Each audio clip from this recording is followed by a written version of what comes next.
Hey, Emma, welcome back to the Jackie English channel. Hey, Jackie! Great to be here. Oh, I really need this coffee today. Long night? Sort of. My bedroom was like a sauna. The air conditioner just stopped. It made this weird noise and then nothing. Oh no. In this heat, that's the worst. It really is. And you know what the first thing I thought was? How to fix it? Haha, I wish. No. My first thought was, oh great, now I have to call someone. I know that feeling. That little moment of panic before you pick up the phone. Exactly. Whether it's the landlord or a repair person, it can feel a bit scary to explain the problem. Well, you're definitely not alone. I think a lot of our listeners feel the same way. So, maybe that's what we should chat about today. I love that. Talking about those everyday home situations, when something breaks, or you need to talk to your landlord. Perfect. And before we dive in, if you're enjoying this kind of real-life English chat, don't forget to subscribe to the Jackie English channel for more. It really helps us keep making these warm, friendly conversations for you. So, Emma, your AC died. What did you do next? Well, I'm renting.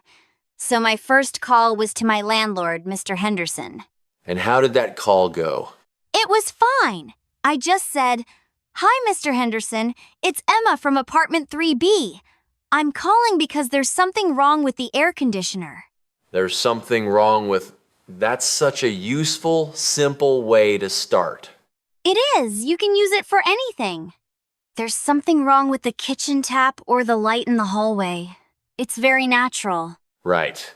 And then you can be more specific. So what did you say about the AC? I said, "It's not working. It made a loud noise and now it's completely off." It's not working. That's the other key phrase. Short and clear. Exactly. You don't need complicated words. "It's not working" or "it's broken" gets the point across. Let's try it. My shower is leaking. How would I say that? You could say, "There's something wrong with the shower. It's leaking." Or simply, "The shower is leaking. It's not working properly."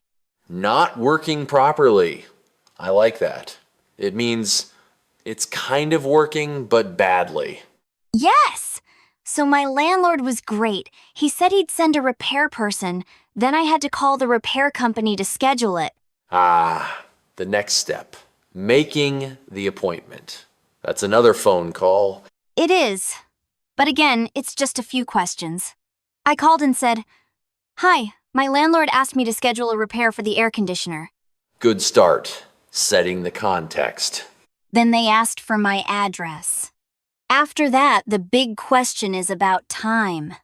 I asked, "Can you come to the apartment on Thursday?" Can you come too? Perfect. Very polite and direct. And if they say yes to the day, you ask for the time.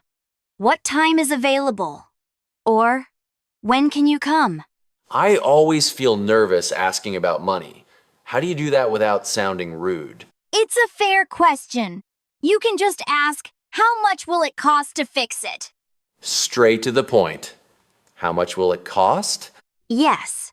Or if you want it to sound a bit more formal, you can say, "Could you give me a quote?" A quote means an estimated price, right? Exactly. "Could you give me a quote for the repair?" That's a very common thing to ask. This is making it feel much less scary. It's just a series of small, simple sentences. It really is. Let's do a quick role play. I'll be the person at the repair company. Okay, let's try it. Hello? "Hello, City Repairs. How can I help you?"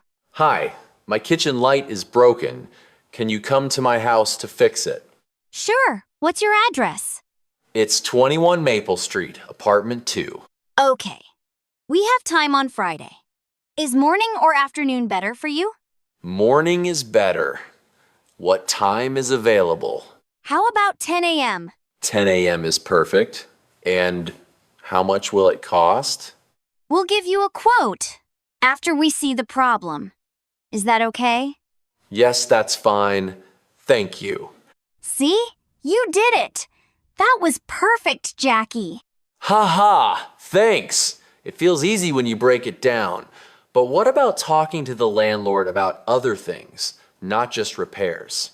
Oh, like... money? Yeah. Like, what if you're a bit short on cash 1 month and need to pay rent a few days late? That's a sensitive one, but it happens to everyone. The key is to ask politely and in advance. How would you phrase that? You could say, "Hi, landlord's name. I'm writing about the rent for this month. Could I pay it a few days later?" Could I? That's a nice, polite way to ask for permission. It is. Could I pay the rent on Friday instead of Monday? It's clear and respectful. And maybe give a very brief reason. Not too much detail, but just something. Maybe. Like, I'm a bit short on cash this week. Could I delay the payment until Friday? The word delay is good here. I remember the first time I had to do that. I practiced the sentence in my head like 20 times before I sent the text. Me too. But my landlord just texted back, "No problem, thanks for letting me know." Most people are understanding. That's the thing, right? We build it up in our heads, but the actual conversation is often much simpler and warmer. Absolutely. Let's do another role play. You be the tenant, I'll be the landlord, Mrs. Lee. Okay. Hi, Mrs. Lee. It's Jackie from Unit 4. Hi, Jackie. How are you? I'm good, thanks. I'm calling because there's something wrong with the bathroom sink. It's leaking a lot of water. Oh dear, a leak? That's not good. I'll call a plumber for you. Thank you so much. And Mrs. Lee, I also wanted to ask about the rent. Yes? Could I pay it a few days later this month? Maybe on the 5th instead of the 1st? Let me check. The 5th should be fine. Just please let me know if anything changes. Of course. Thank you for understanding. And scene! You handled both issues perfectly. It's all about taking it one step at a time. Describe the problem, then make the other request. You know, this reminds me of a story from when I first moved here. My toilet was not good. Oh no. Don't tell me it overflowed. Worse, it wouldn't stop running. You know that constant sound of water? It was driving me crazy for 2 days. Why did you wait 2 days? Because I didn't know the word run for a toilet. I thought run was only for people or cars. I tried to describe it. The toilet water is moving all the time. It's making noise. I felt so silly. Haha. Oh, Emma, I can picture it.